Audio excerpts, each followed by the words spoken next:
All is well mga ka-travel. Ayan, sa mga gustong kumuha ng balik manggagawa, ituturo ko sa inyo yung instruction step by step kung paano siya fill upan online. So, simulan na natin mga ka-travel. All is well mga ka-travel. Ngayon sa mga gustong mag-fill up ng DMW, yung balik manggagawa, pumunta lang kayo dito sa DMW, i-search nyo Philippines at nandito itong DMW na makikita nyo .gov.ph. Ngayon i-click nyo tong e-registration, and then ito makikita nyo sa front page nila may e-registration, nandito lang sa may top. So click nyo yung let's go, and then now log in nyo yung account nyo. Just type the account, yung email ad na ginagamit nyo. At kung hindi pa kayo nakapag-sign up, meron ditong registration. Pero kung may account na kayo before dun sa BM Online, yung balik manggagawa, i-log in nyo lang dito. Same lang din yung email at yung password na kung ano yung ginagamit nyo doon sa BM Online nyo. So, dito, ita-type nyo yung email ad nyo. So, pag na-type nyo na email ad nyo, i-click nyo lang yung next. Then now, type your password. At pag na-type nyo na yung password nyo, i-login nyo na. So, ito, i-X nyo lang yung nagpop-up na yan. Ito, i-disregard nyo na lang tong notification if not applicable sa inyo. So, for me, is not applicable. So, kahit wala naman yung pag-ibig, pwede pa rin naman kayo mag-go through. So, close natin. And then, ngayon, dito sa right side, makikita nyo yung balik manggagawa.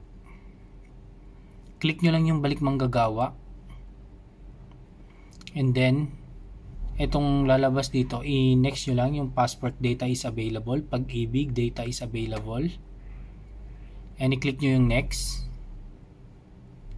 So now, ngayon naman, ipipil upan nyo kung anong date yung inyong input nyo yung flight date nyo.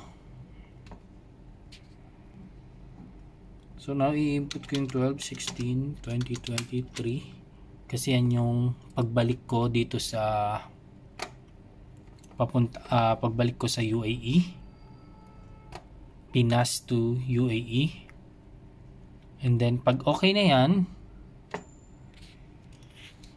ayan mga ka-travel, pag okay na yung date na in-input nyo, so nilagay ko December 16, i-click nyo lang yung next dito. So now, okay na yung date na na-input, i-click na natin yung next. So ito na yung info. So check yung maigi. Tapos pag okay na yan, may mga question dito na sasagutan nyo lang. So Alt W, principal, clear position, clear country position. In case that principal position and country is watch listed, your BM application will undergo evaluation.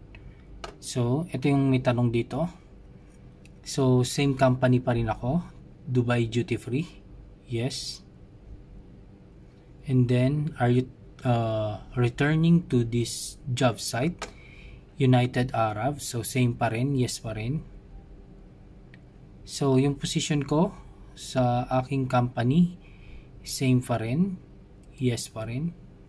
So, are you aware that you may face administrative disciplinary sanction for declaration false information in relation to your response? Question number 1.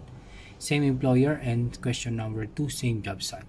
So, yung pinilapan kong same company ko, tsaka yung kung saan ako mag-work, same pa rin. So, make sure na tama yung same employer kayo and job site. So sa akin, same siya. So tama siya. Yes. And now, ito na siya. So nagawa na natin yung ating OAC. So kung gusto nyo i-print para may copy kayo in case na i-check sa immigration, yan, i-print nyo lang.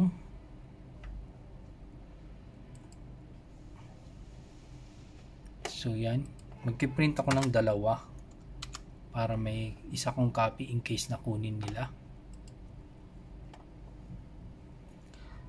So yan mga ka-travel, ganun lang. Tas screenshot nyo na rin para magkaroon kayo ng backup copy sa inyong mobile. Ayan. Ganun lang kadali mga ka-travel.